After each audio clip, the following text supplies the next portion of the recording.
You wake up in Riverwood, in the little room in the inn you booked the night before.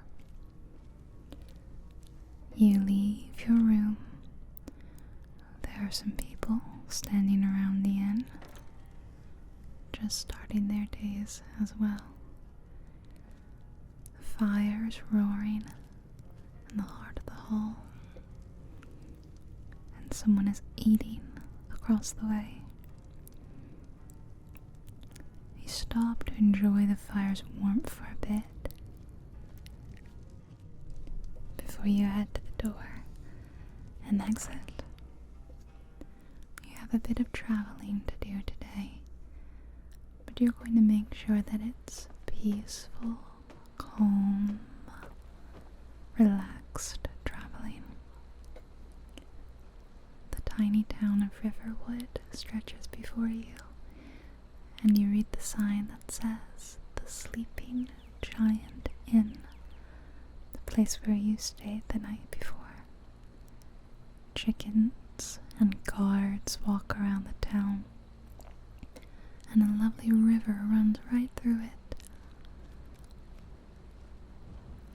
You take a moment to look over the cobbled walls on either side of the road and admire the river as it rushes to its final destination.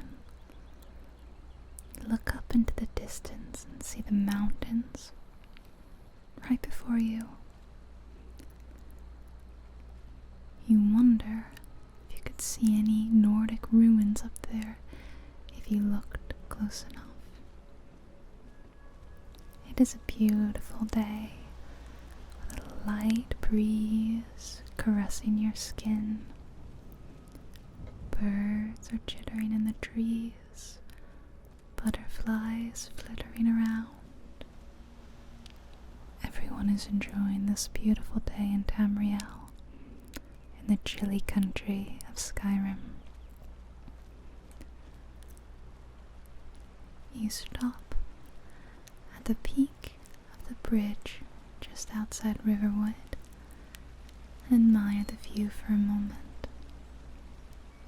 You know the importance of stopping to enjoy the beauty in nature.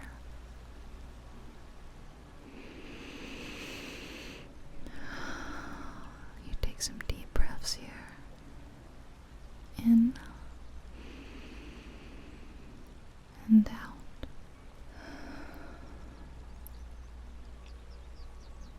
You face the other direction and take one more set of deep breaths.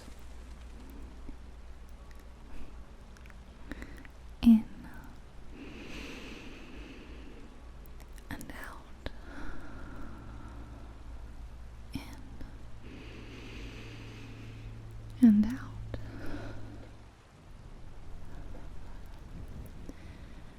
Now you feel ready to begin your journey to the city of Whiterun. A city you've never visited before, but you've been eager to see it with your own eyes.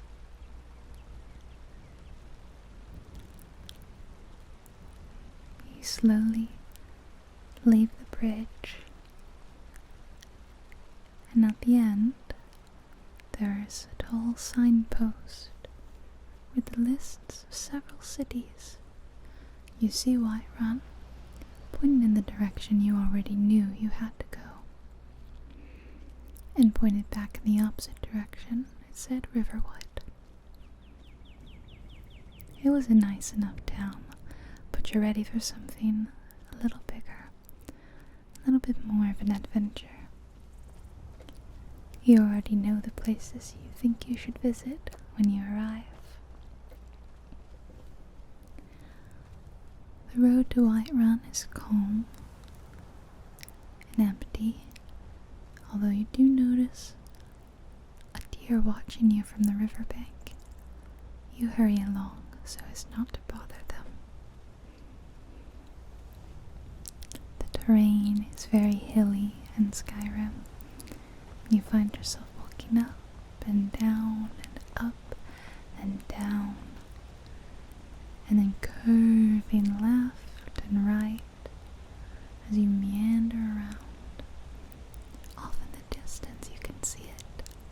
see the imposing figures of the buildings in Whiterun. You keep going with a little spring in your step. Around and around, you reached a set of waterfalls as the river rushes down them. You look high up into the distance in the mountains, but it's so foggy you cannot see the top. Wonder what it would be like to climb up that mountain. Maybe another adventure for another day. The river rushes over the currents, and ahead of you on the path, you heard several men. They're far enough ahead, but at this rate you'll catch up to them soon enough. You wonder if they're fellow travelers like yourself, wanderers, adventurers. There again, looming ahead of you, is Whiterun. You know that that tall building at the top is Dragon's Reach. You heard it was named so because it once captured a live dragon in the palace. But that might be superstition. The men ahead of you are Imperial soldiers. They seem to be transporting a prisoner. You're sure they will be friendly enough, but still, you hang back, not wanting to get mixed up in any Imperial business. There are many little buildings dotting the base of Whiterun, and below, outside the city, you see a couple of large buildings. You wonder if this is the famous meadery you've heard of that rests at Whiterun's outskirts. You've been told by many a traveler that you should stop and enjoy a bottle of the finest, sweetest golden mead. You may stop and get a bottle on your way home. Not right now. You're following along the river, and it continues to rush further down over more rocks. You skirt around the soldiers, so you don't bother them. There's another crossroads ahead of you, but this time you don't even need to read the sign to know where you need to head to reach the gates of Whiterun. You take a left, going right past the tall buildings.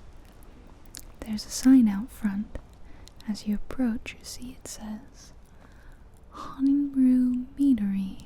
Ah, yes, this is the meadery everyone talks about. It's a beautiful, well-crafted building. You imagine that must be a testament to the success of the mead. You can almost smell honey on the air.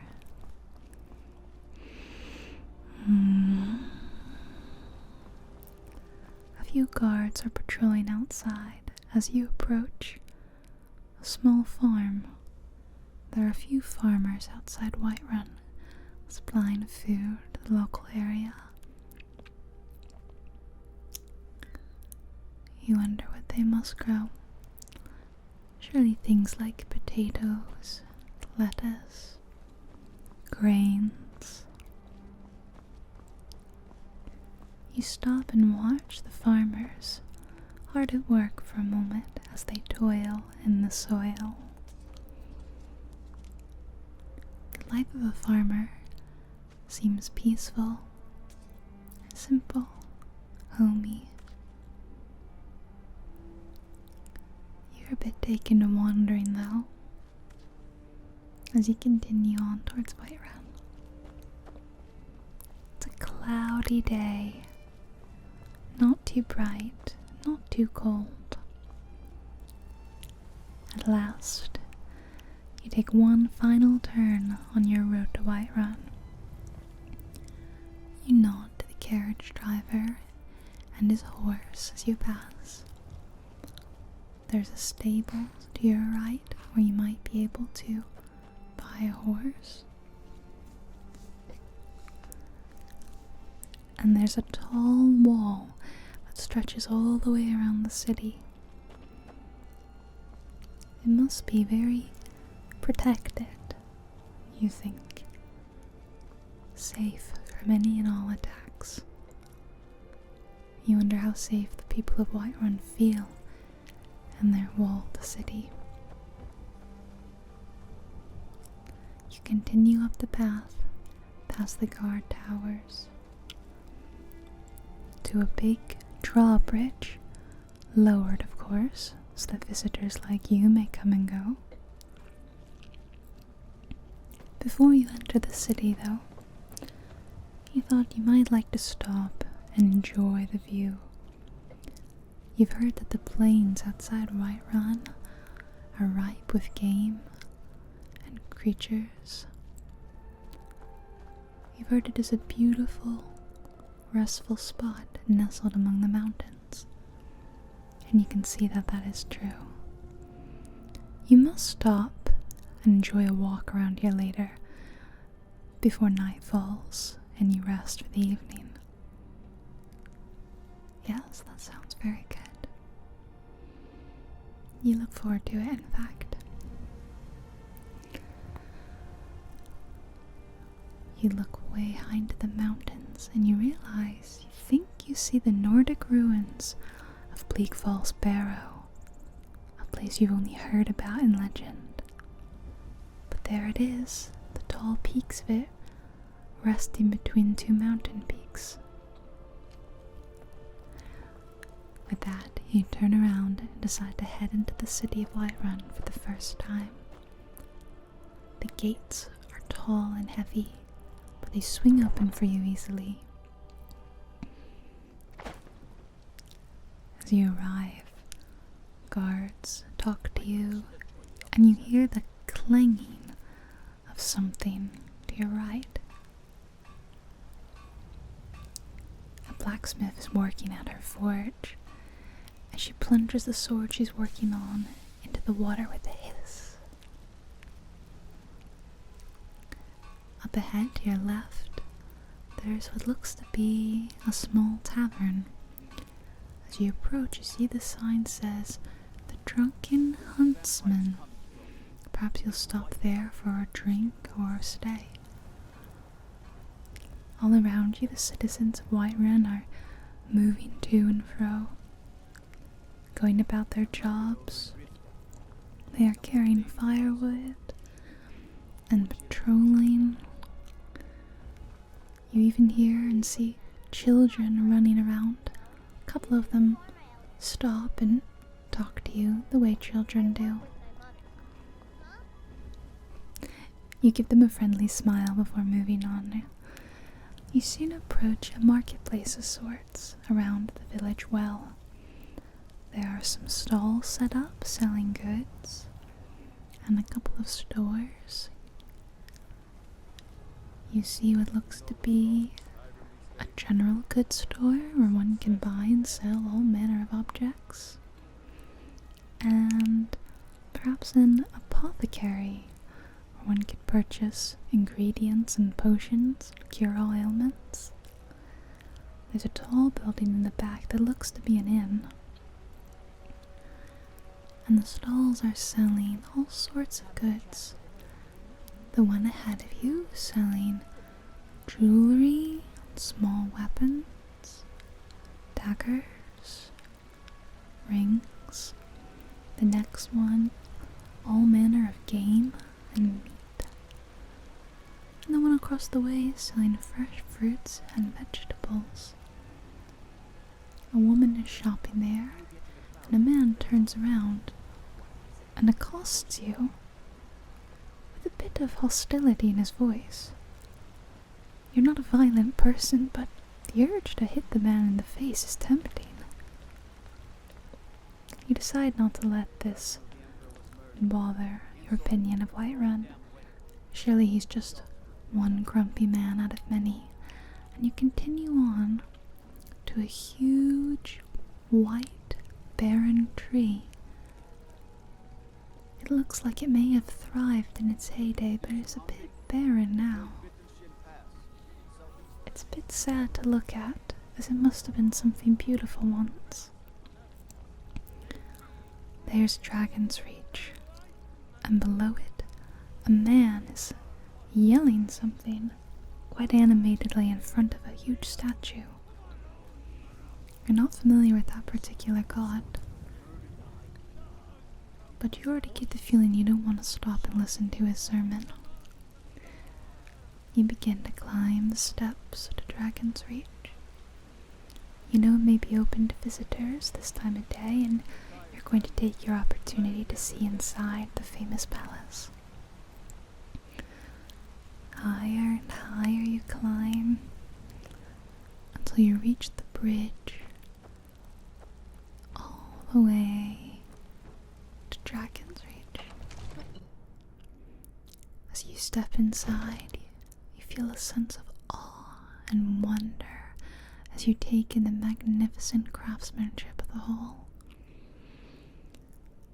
The entrance hall alone is larger than any home you've ever been in. And it is clean and warm. Rugs adorn the floor. Elegant windows softly diffuse the light streaming in. Braziers on the floor give off a soft lighting. The ceiling stretches higher than you could ever climb. And you smell food. It must be their lunchtime. You don't want to intrude on the Jarl and his family eating lunch, so you hang back and look around instead.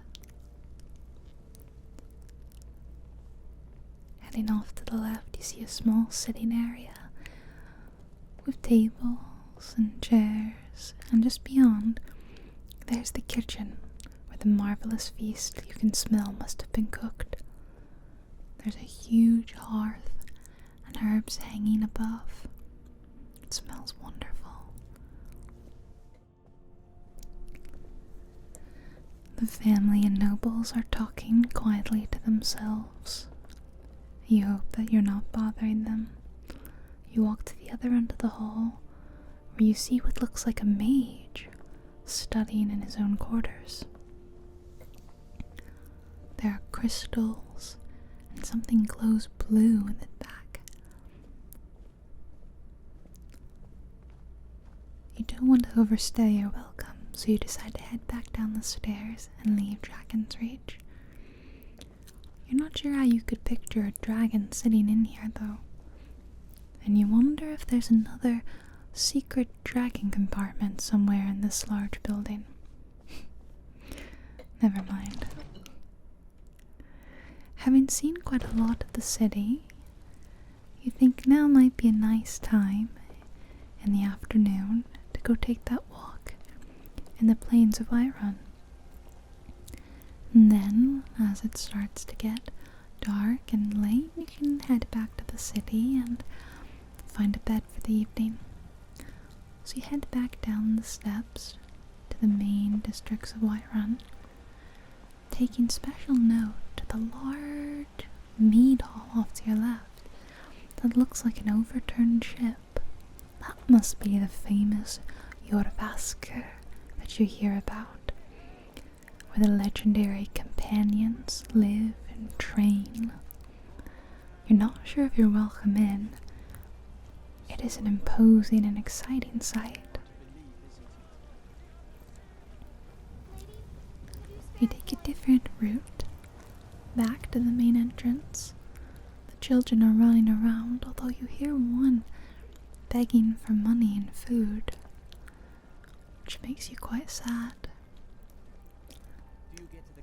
That same man from earlier stops you and continues his rude tirade. You just hurry past him and hope that he won't bother you further. What an odd man. In trying to avoid the man, you pass the Temple of Kinarath, which is something that you had wanted to see, so you make a note to visit it later before you settle in for the evening.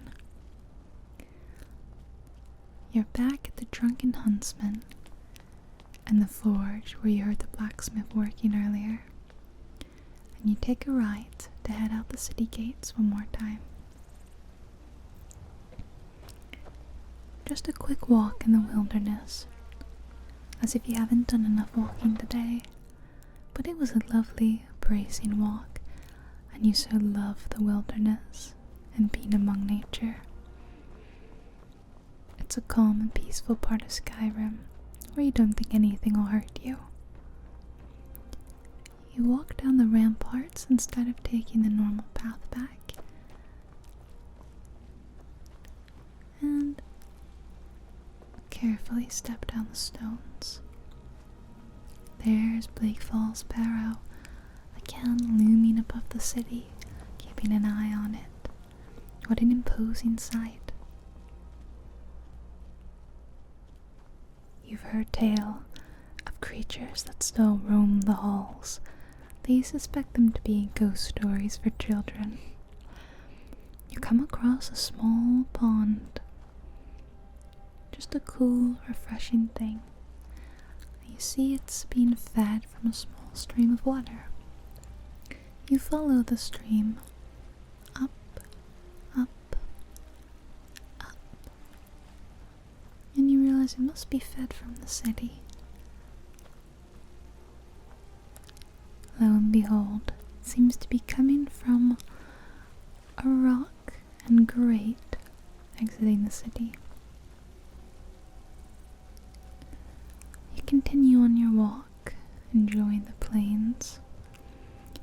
You've been told this was good hunting grounds, and you wonder if the hunter you saw in the marketplace gets his meat from here. You don't see too many deer, though, as you walk around.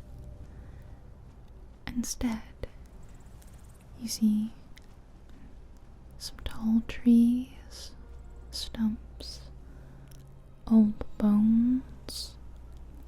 There's one deer off in the distance. A bit lonely, though.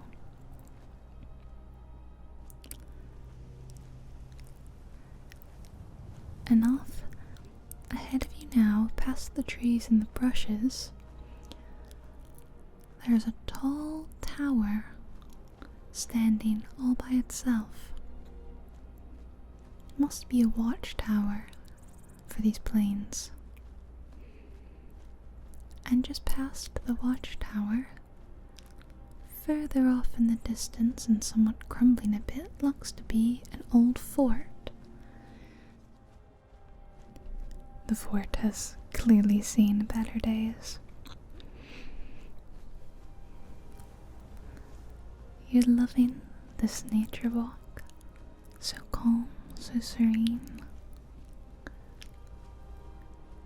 There's the deer standing majestically. You don't want to scare it off. This is his home, after all, not yours. You're just a guest, a visitor. And you see someone else who lives here. You climb up onto the nearby bank and crouch into the grasses so that it won't see you. Playing in the mud, just peeking out of the water, are a couple of mud crabs. You know that mud crabs can be slightly territorial. They don't mean no harm, really. They just don't like intruders on their land, so you keep a safe and respectable distance from them. You've seen off into the distance quite a large fire, a bonfire perhaps? You sneak over to see what could possibly be causing it. Is it a party of hunters? You realize you stumbled across a giant's camp. They are almost as tall as the bonfire itself, is a giant with a huge club. And there on the outskirts are some huge mammoths. You slowly back away, not wanting to impose. You know that they can also be territorial, although in your haste you scared away the deer, and it sprints off in search of a new snack. In just several minutes walking around, you've seen so much: mud crabs and deer and mammoths and giants. It is teeming with life out here in the plains of Whiterun. You slowly head back to the city walls, where you can see Dragon's Reach, still taller than anything else around. There looks to be quite a large porch in the back that you couldn't see from the front. You wonder what sort of events are hosted there.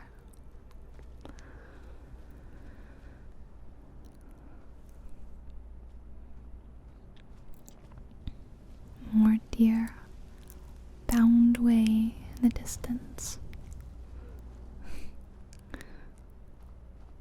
The mountains around Whiterun are tall and jagged, but you know that the tallest of all of them is known as the throat of the world. It is ahead of you now. It's hard to make out in the fog, but you know it's the tallest point in Skyrim. You wonder what it must be like to live in its shadow all the time. As you head back, you take an unconventional approach back to the city, but the guards say nothing and don't seem to mind. They continue to chatter to you about ongoing events and comings and goings around the country.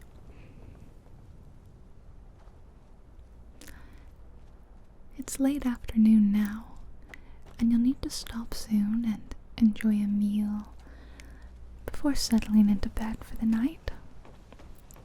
But there are still a few more things in Whiterun that you haven't seen yet, so you head back through the city gates for a couple more tours. The doors creak open once more.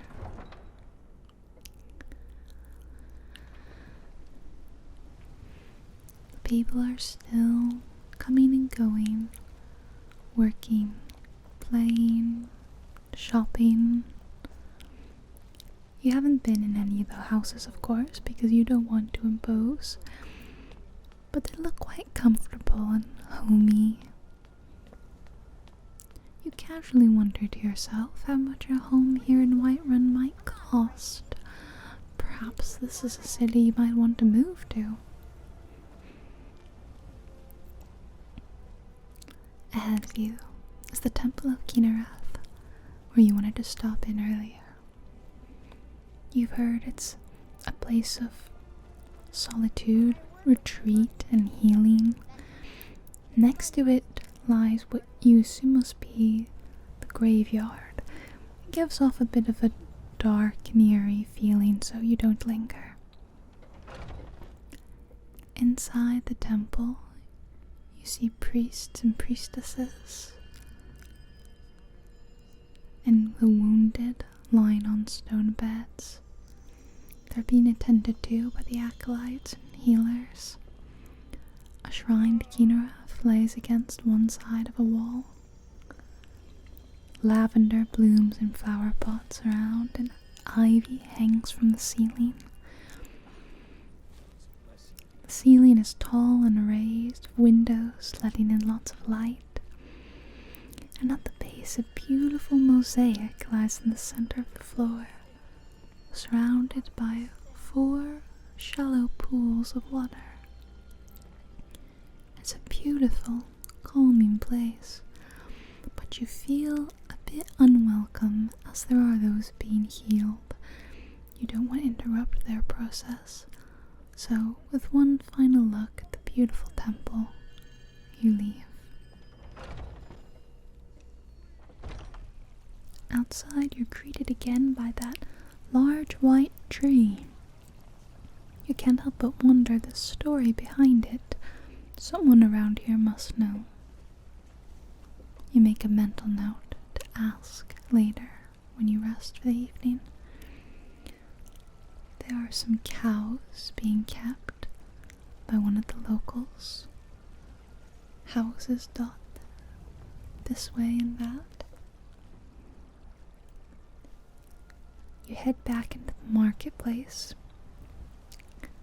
where the vendors seem to be selling the last of the day's wares. You won't buy anything yet. You don't think you need anything. You can get food at the inn after all, and you don't need new jewelry. You take a path behind the apothecary just to see some different parts of the city, and you come to the city wall. You follow it around, admiring the view. Smoke curls out of some of the nearby homes, fires clearly roaring inside. You come across a spot in the city wall where a guard might be posted to keep watch.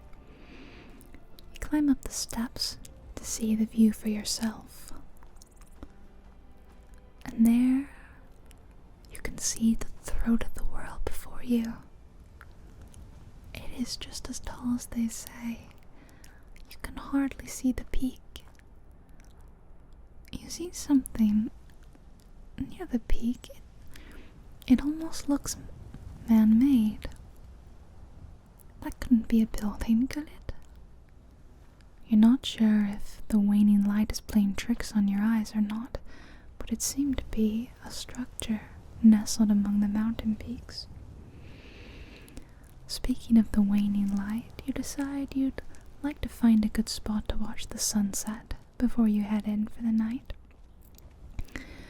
You meander back through the town,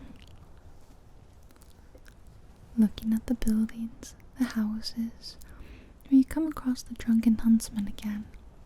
You had wanted to stop in earlier and see what it was like, so you take the side path up and head inside.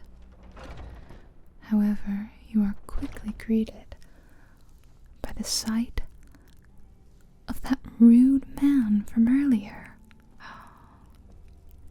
You quickly, before he can recognize you or pester you about that, what was it, Cloud District, you leave. The drunken huntsman must not be for you.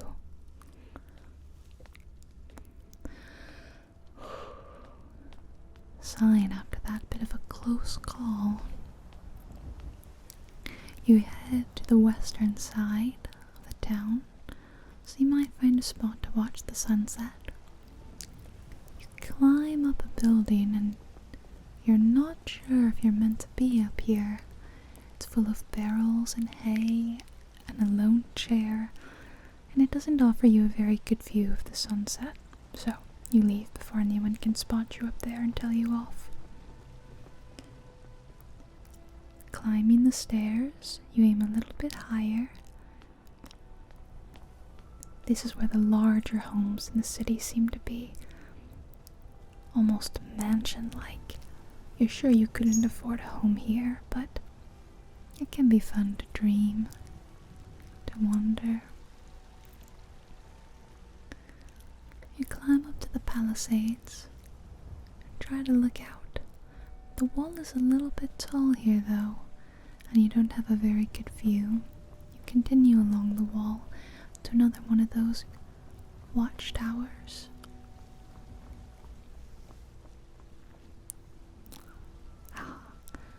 Here's a good spot to watch the sunset.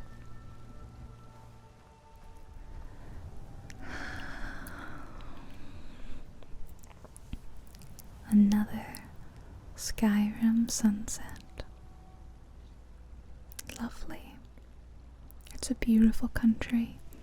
You know it can be dangerous and intimidating and scary, but if you know where to go and who to travel with, it can be a beautiful place full of magic and life and wonder, secrets waiting to be told. You love it here, and something about Whiterun calls to you and feels like home. You may be settling here for the night, but you have a sneaking suspicion it'll be far longer.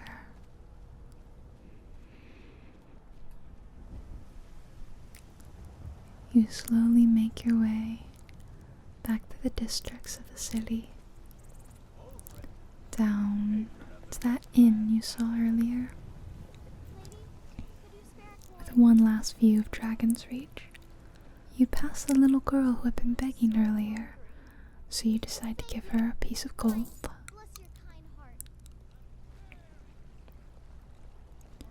Dragon's Reach looks beautiful in the twilight. Soft colors dancing around, peaches and ambers, gold. The city feels a little more empty now, as everyone is either heading home or to the inn for supper. But you see the vendors are still there in the marketplace, trying to sell the last of their goods. To the left, you climb the steps to the Bannered Mare, the sign says. That is the place that guard had told you about earlier. Before you go in, you notice something though. Quite a lot of the buildings around Whiterun have these odd markings on them. You didn't know what to make of them, but you shrugged and went on inside anyway. The whitewashed wall and timber logs of the inn are inviting. Candlelight and firelight lit the place. To the left, a woman is stirring a pot of something that smelled delicious in the small kitchen. Sweet rolls sit on tables. Patrons talk quietly. There's a staircase in the back that leads somewhere. And on the other side of the tavern rests the bar. You approach the woman on the other side, and she greets you warmly. You tell her you'd like a room for the night and hand over the 10 gold to pay for it. She takes your money and tells you to follow her. She'll take you to your room.